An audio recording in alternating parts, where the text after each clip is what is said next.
الرحمن الرحيم الحمد لله رب العالمين والصلاة والسلام على سيدنا ومولانا محمد وآله وصحبه وأزواجه وذريته أجمعين.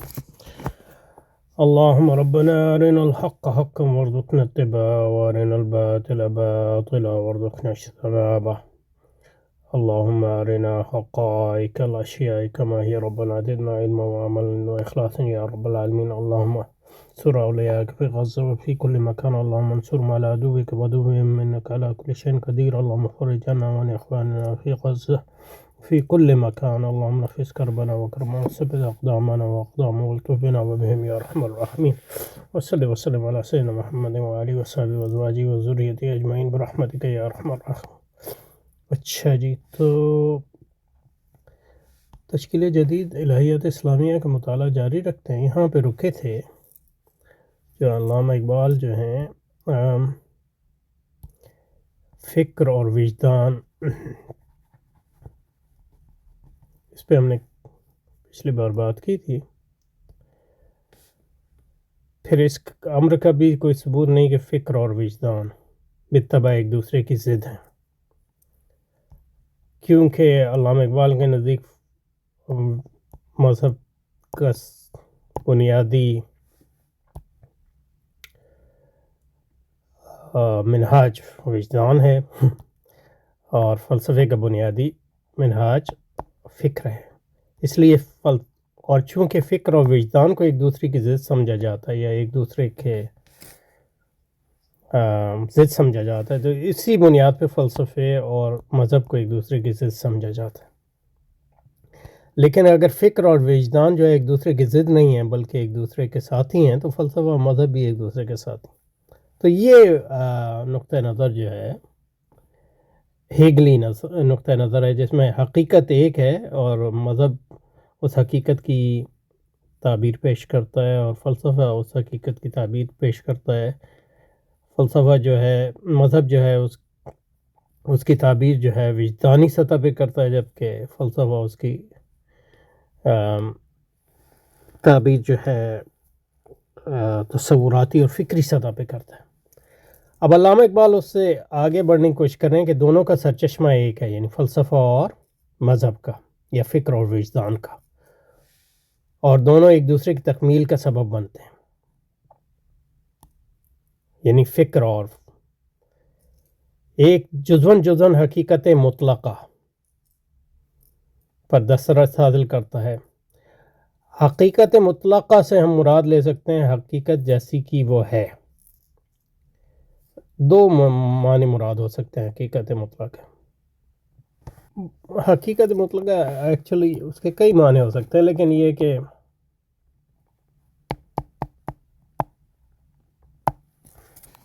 اس کو انگریزی میں ایبسلوٹ ریالٹی کہتے ہیں.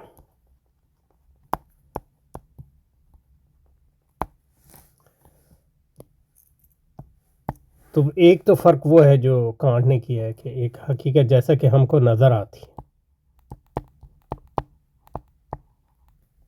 اس کو اپیرنس کہتے ہیں، اور حقیقت اور دوسری حقیقت جیسی کہ وہ ہے.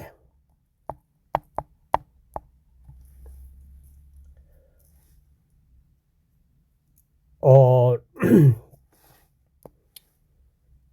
اس میں بنیادی مسئلہ یہ ہے کہ انسانی ذہن جو ہے وہ حقیقت تک رسائی کا شفاف ذریعہ نہیں ہے، کیونکہ انسانی ذہن اپنی حیت اور اپنی ساخت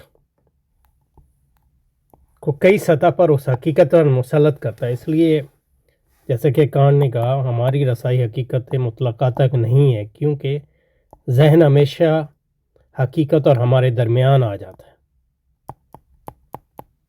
اس کو یہ ذہن کو مطلب اس کی سادہ سی مثال، یعنی وہ یعنی مثال کے طور پہ لے لیں کہ آپ نے ایک اینک پہنی ہوئی ہے جو رنگ دار ہے.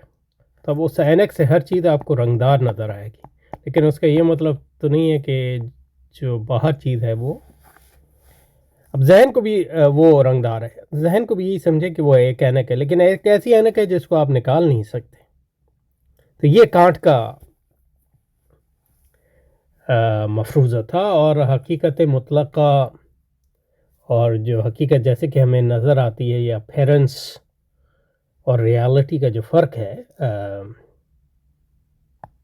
اپیرنس اور ایبسلوٹ ریالٹی کا جو فرق ہے وہ اسی سے آتا ہے، یا ایک اس کے فرق کی بنیاد یہ ہے.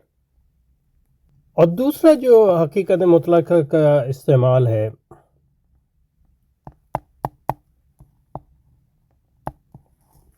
وہ حقیقت بحیثیت کل،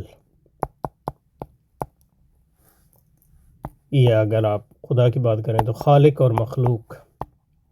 خالق جو ہے حقیقت مطلقہ ہے کیونکہ وہی حقیقت ہے اصل میں، اور ہر چیز کی حقیقت اس پر منحصر ہے. لیکن یہ مطلب یہ ہے کہ ہمارا یہ پھر ایک دوسری تقسیم ہے. لیکن جو پہلی تقسیم ہے اس میں ہیگل نے مطلب یہ ہے کہ کانٹ کے نظریے کو رد کرنے کی کوشش کی، اور اس نے کہا کہ کانٹ کا جو یہ خیال تھا کہ ذہن جو ہے حقیقت اور ہمارے درمیان جو ہے ایک دائمی پردہ ہے، اور اس لیے ہم حقیقت کو جیسے کہ وہ ہے کبھی نہیں دیکھ سکتے. اس نے کہا یہ چیز غلط ہے، اور کانٹ کا جو یہ خیال تھا یہ اس مغالطے پر مبنی ہے کہ ذہن اور حقیقت میں کوئی دائمی جدائی ہے، یہ دائمی خلا ہے. بلکہ ہیگل یہ کہتا ہے کہ ذہن جو ہے وہ حقیقت کو سمجھنے کی کوشش کرتا ہے، اور پہلے مرحلے پہ وہ سمجھتا ہے کہ حقیقت جو ہے اس سے ایک الگ چیز ہے.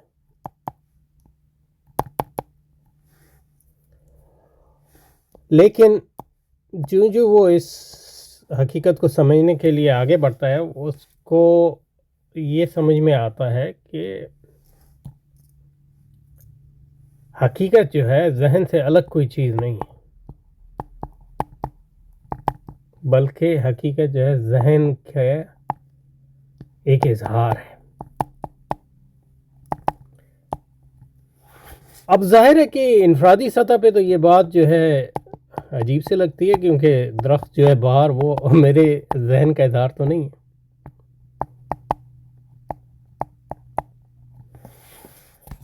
اس لیے جو چیز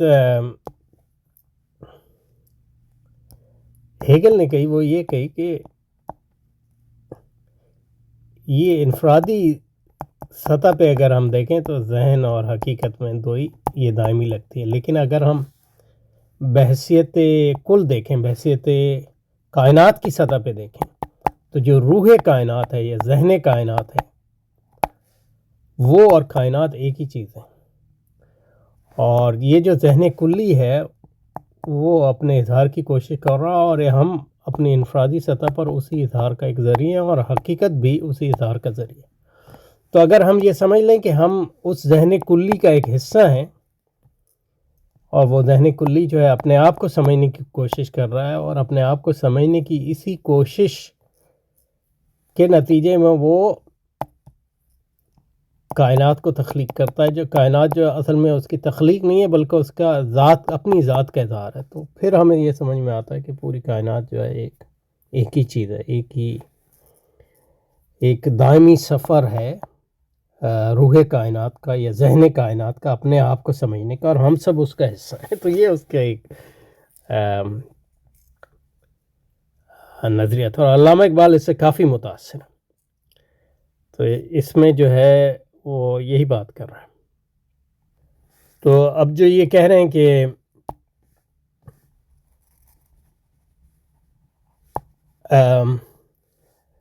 اس امر کا کوئی ثبوت نہیں کہ فکر اور وجدان بالطبع ایک دوسرے کے ضد ہیں، بلکہ جیسے کہ ہیگل نے کہا جب ذہن اور حقیقت ایک دوسرے کے ضد نہیں ہے تو پھر مطلب یہ ہے کہ فکر اور وجدان کیوں کرے ایک دوسرے کے ضد، دونوں سے سرچشمہ ایک ہے اور دونوں ایک دوسرے کی تکمیل کا سبب ہیں. اور اس سے یہ بھی ثابت ہوتا ہے کہ مذہب اور فلسفے میں بھی کوئی بنیادی فرق نہیں ہے، ان کی صرف زبان کا فرق ہے. اور کون سا مذہب فلسفہ جو ہے ہیگل کے نزدیک جو ہے حقیقت کے اظہار کا ایک اونچا ذریعہ ہے، جیسا کہ فارابی سمجھتا ہے. مذہب جو ہے اتنا اونچا ذریعہ نہیں ہے کیونکہ مذہب کی زبان استعارہ ہے، جبکہ فلسفے کی زبان جو ہے تصوراتی ہے اور فکری ہے. اور ہیگل کے ہاں فکر جو ہے وہ تشبیہی اور استعاراتی زبان سے ایک بڑی ہوئی چیز ہے. اور لیکن یہ کہ وہ سمجھتا ہے کہ تصورات جو ہیں اس میں وجدان بھی شامل ہے، جس کو اقبال وجدان کہہ رہے ہیں، انٹیوشن. اور وہ یہ نہیں سمجھتا کہ تصورات اور وجدان جو ہیں یا تصورات یا کیونکہ جو بنیادی کانٹ کے یہاں تصورات اور انٹیوشن میں فرق ہے وہ یہ ہے کہ تصورات جو ہیں وہ حقیقت کو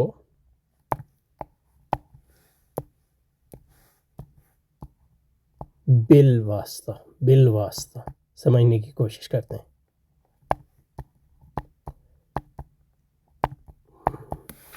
اس میں طریقہ یہ ہے کہ مثلا یہ ہے کہ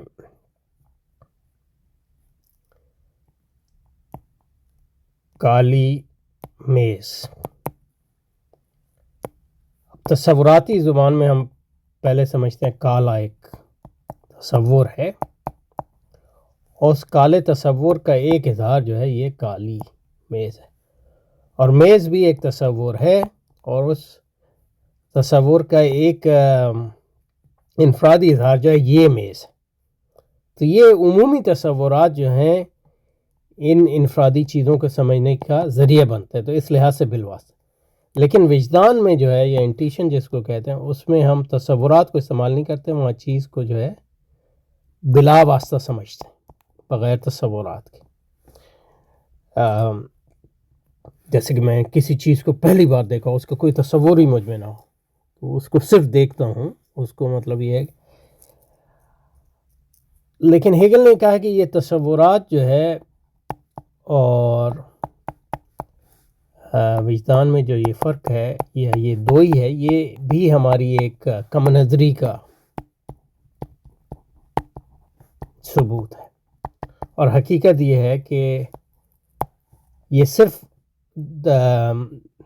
زیریں سطح پر، فکر کی زیریں سطح پر تصورات اور وجدان جو ہیں الگ الگ نظر آتے ہیں. لیکن یہ کہ اگر آپ تجزیے کی اوپر کی سطح پہ جائیں تو پھر آپ دیکھیں گے کہ وجدان اور تصورات جو ہیں ایک ہی چیز کے دو رخ ان معنوں میں ہے کہ تصورات کے ذریعے آپ چیز کی حقیقت کو بلا واسطہ، یعنی آپ تصورات کا جب تجزیہ کرتے ہیں تو اس کے نتیجے میں آپ چیز کی حقیقت کو بلا واسطہ بھی دیکھ سکتے ہیں اس کے خیال میں. یہ اور جس کو آپ بلا واسطہ کہتے ہیں اس میں بھی تصورات موجود ہوتے ہیں. تو اس لحاظ سے مطلب کوئی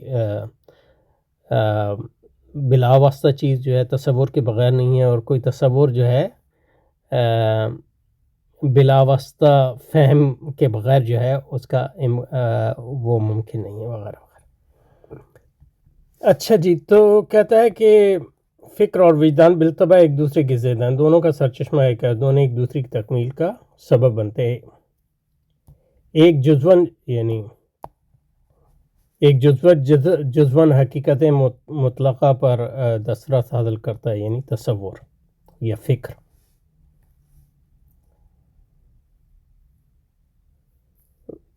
دوسرا یعنی بالحیث الکل، یعنی ایک کے سامنے حقیقت کا دوامی پہلو ہوتا ہے اور دوسرے کا زمانی. اس کو کل کریں گے انشاءاللہ. اب یہاں پہ رکھتے ہیں.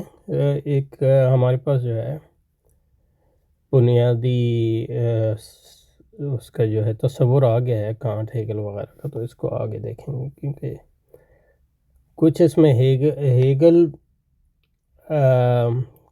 کا اثر تو ہے ہی، لیکن یہ کہ اس سے